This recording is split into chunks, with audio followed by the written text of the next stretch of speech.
ৰঙাজান চাহ বাগিচাৰ ৰাস্তাত আমি টাইলছ লগাই দিম কৈছিলে, এনেকৈ উন্নয়ন কৰিম বুলি ক'লে। টাইলছ তো পিছৰ কথা, শ্ৰমিকৰ ফটা টিং এটাও তেওঁলোকে লগাব পৰা নাই। আজি দীঘলীয়া সময়ৰ পৰা ৰঙাজান চাহ বাগিচাত তেওঁলোকে শ্ৰমিকক দৰমহা দিব পৰা নাই, তেওঁলোকৰ PF কৰ্তন আছে সেইটো জমা দিব পৰা নাই, তেওঁলোকে গ্ৰেজুইটি দিব পৰা নাই, অৱসৰপ্ৰাপ্ত শ্ৰমিকখিনিক পেঞ্চন দিব পৰা নাই, সময়মতে তেওঁলোকক দৰমহা দিব পৰা নাই, ৰেচন দিব পৰা নাই, মেডিকেলৰ ব্যৱস্থা দিব পৰা নাই, একোৱে দিব পৰা নাই। শেষ মুহূৰ্তত তেওঁলোকে দৰমহাও দিব পাৰে। দীঘলীয়া সময়ৰ পৰা আপোনালোকে জানে যে মেনেজাৰক আজিৰ পৰা 6 মাহ আগত খেদি মাৰিছিলে। এই বাগানটো যেতিয়া তেওঁলোকে ঘেটান গ্ৰুপ অফ কোম্পানীয়ে যেতিয়া চলাব নোৱাৰিলে, PF ডিপাৰ্টমেণ্টে অলৰেডি এটেচমেণ্ট কৰিছিলে, তেওঁলোকে কোৰ্টত গৈ পেলাই ক'লে যে আমি বাগানখন ভালকে চলাম, কিন্তু তেওঁলোকে আজি দৰমহা দিব পৰা নাই, দৰমহা ৰেচন একোৱে দিব পৰা নাই। 10 কোটিৰ ওপৰত শ্ৰমিকৰ ধাৰ আছে।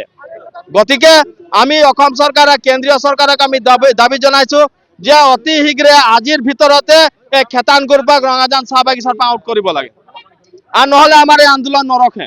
আমি একদম অতিষ্ঠ হৈ গৈছে ৰাইজৰ ঘৰত আজি খাবল নাই। আজি 1 মাহ হৈ গ'ল তেওঁলোকে দৰমহা দিব পৰা নাই। বোনাছ সেইদিনাখন 6% যদি বোনাছ আছিলে, সেই বোনাছো তেওঁলোকে দিব নোৱাৰিলে। 4% বোনাছ দিছে, এতিয়াও 2% বোনাছ ৰাখি দিছে। গতিকে আমি কোনো পধ্যে মজদুৰ সংঘৰ ৰাইজে মানি নলওঁ। অতি শীঘ্ৰে খেতান গ্ৰুপক ৰঙাজান বাগানৰ পৰা আউট কৰিব লাগে, আৰু অতি শীঘ্ৰে চৰকাৰে এটা নতুন মালিক আনি পেলাই বাগানত দিব লাগে। 2 বছৰ দিন ধৰি ৰেচন পোৱা নাই, 1 মাহ হৈ গ'ল চাহ শ্ৰমিকে কাম কৰি দৰমহা পোৱা নাই।